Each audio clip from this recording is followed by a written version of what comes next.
À travers une collaboration tripartite, l'Institut Panos Afrique de l'Ouest, IPAO, l'Observatoire togolais des médias, OTM, et le Réseau interafricain des femmes, médias, genre et développement, FAMEDEF, implémentent le projet « Promouvoir la liberté d'expression et des médias et protéger les défenseurs des droits de l'homme au Togo » avec l'appui financier de l'Union européenne sur la période 2023 à 2025. Au total, 9 projets avaient été retenus par un comité d'évaluation et de sélection indépendant mis sur pied pour la circonstance.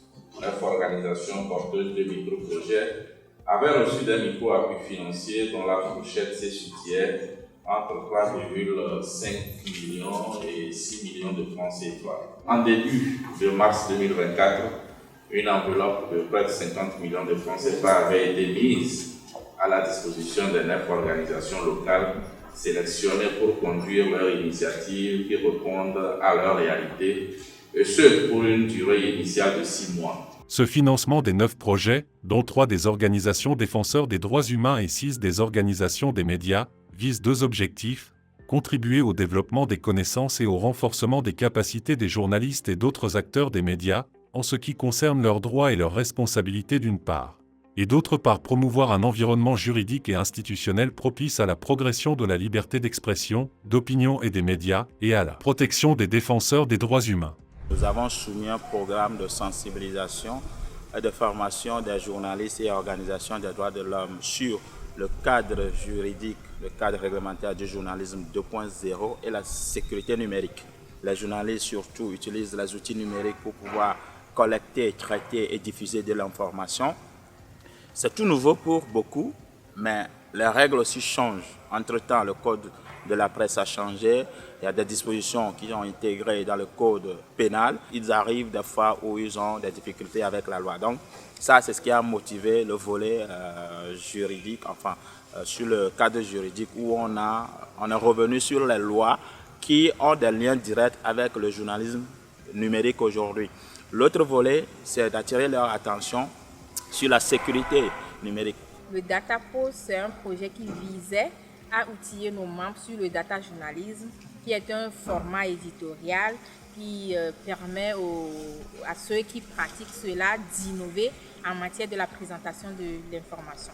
Et donc, nous avons formé dans un premier temps 20 journalistes sur cette approche-là, et ensuite 10 autres journalistes. Nous avons tout organisé donc 2 ateliers de formation et qui ont permis aux gens d'être outillés en la matière. Notre projet est intitulé l'éducation juridique des radios rurales sur les droits humains et leurs mécanismes de protection. En termes d'objectifs, c'est de pouvoir appuyer les médias à développer plus leurs connaissances en matière de droits humains et sur les mécanismes de protection.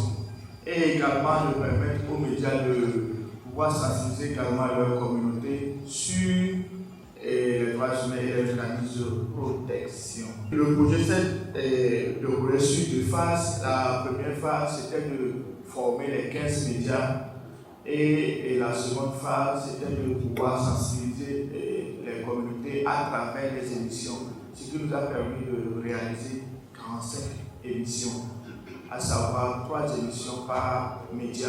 Notre projet, c'est la production du recueil Droits et devoirs du journalisme au Togo. Droits et devoirs du journalisme au Togo est un recueil de tests juridiques et réglementaires qui encadre la profession du journalisme en République togolaise. Ce manuel est une compilation des tests à valeur constitutionnelle.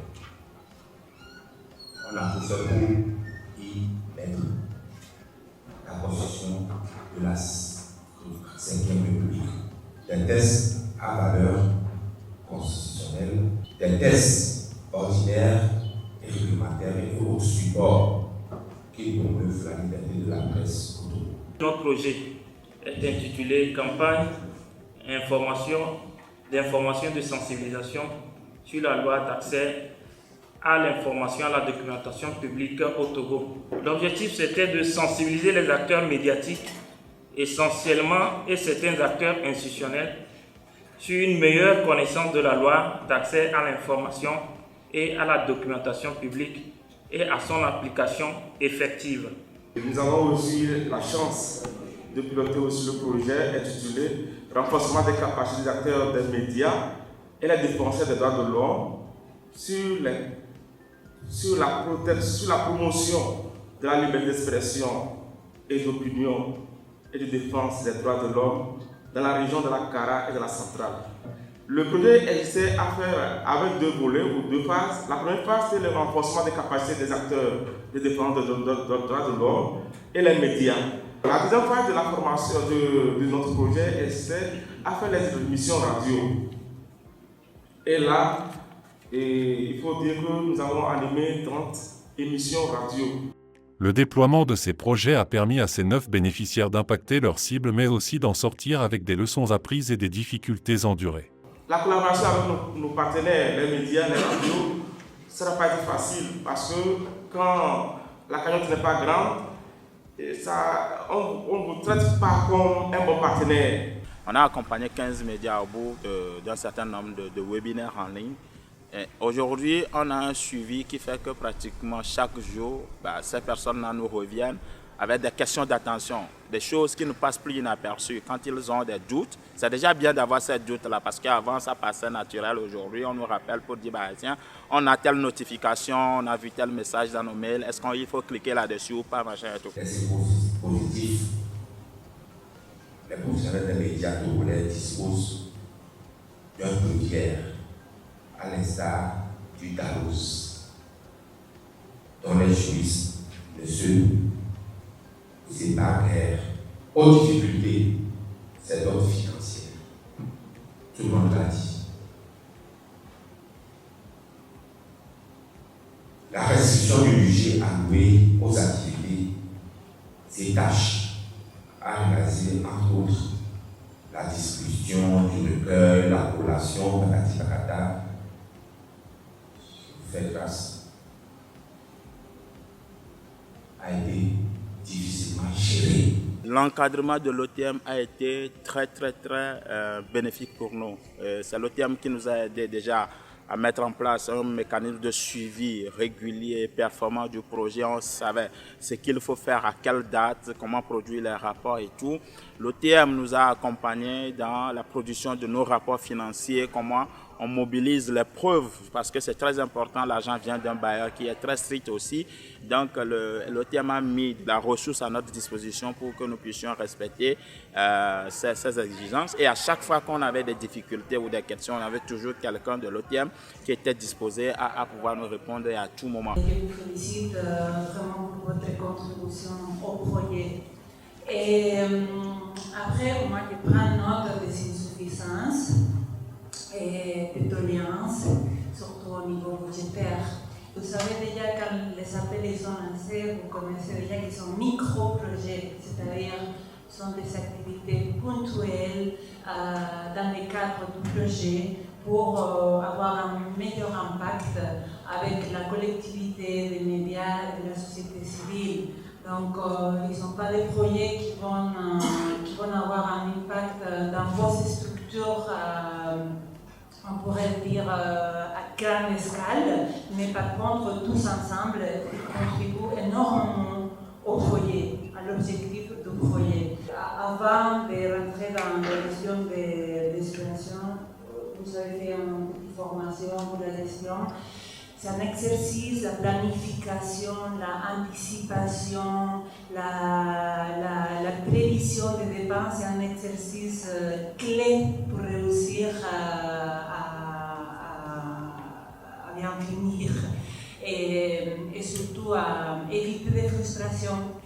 Je vois qu'il y a certaines frustrations par rapport au budget, mais il faut cet exercice de prévision et de planification, c'est très important, et de maintenir les expectatives, d'accord, en fonction du budget qu'il y a accordé au projet. Plusieurs organisations, c'était pratiquement leur première expérience avec le partenaire qui est l'Union européenne et toutes ses exigences en matière d'orthodoxie financière. Et beaucoup quand même ont évoqué le fait qu'ils ont beaucoup appris par rapport à comment gérer un projet, même si celui-ci était financé, avait reçu un financement plus ou moins moyen. L'aspect genre est notre spécialité, le genre et les médias. Donc c'est sur cet aspect que nous avons un peu renforcé les actions de l'ETM dans le cadre de ce présent projet. Et ce qui est intéressant pour nous, c'est que sur les 9 organisations qui ont donc été sélectionnées, il y a beaucoup d'organisations des médias. Et au niveau de nous, l'OTM, c'est quelque chose de très intéressant parce qu'au démarrage de ce projet, on s'est rendu quand même compte qu'il y avait un sérieux manque d'expérience au niveau des organisations de presse dans la gestion des projets.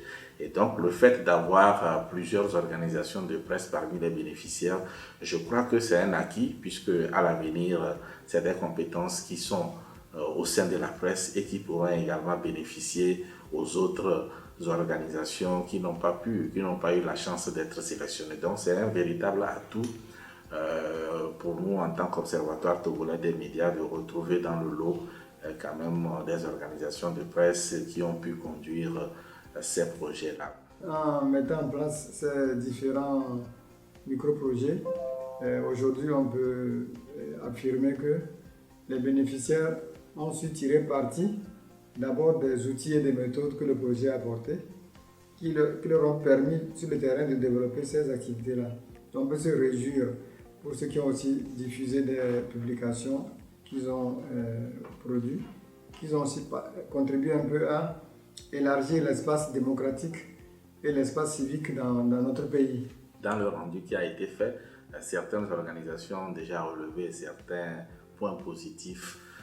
Quand je prends par exemple les questions liées à la liberté de presse et autres, vous avez vu que certains ont pu dire quand même que cette année, ces derniers mois, on a pu constater qu'il y a moins de dérives au niveau de la presse, moins de convocations à la HAC, pratiquement pas d'audition au niveau de l'Observatoire togolais des médias. Donc cela suppose quand même que sur le plan des acquis que les journalistes doivent avoir pour préserver la liberté de la presse, quelque chose a évolué. Alors au niveau des défenseurs des droits de l'homme, je crois que c'est un vaste chantier à ce niveau, même au niveau de l'État. Et à ce niveau, je crois que le projet également a fait beaucoup de choses sur lesquelles nous ne saurions communiquer parce que parfois c'est des aspects un peu délicats sur les questions de défense des droits de l'homme et autres.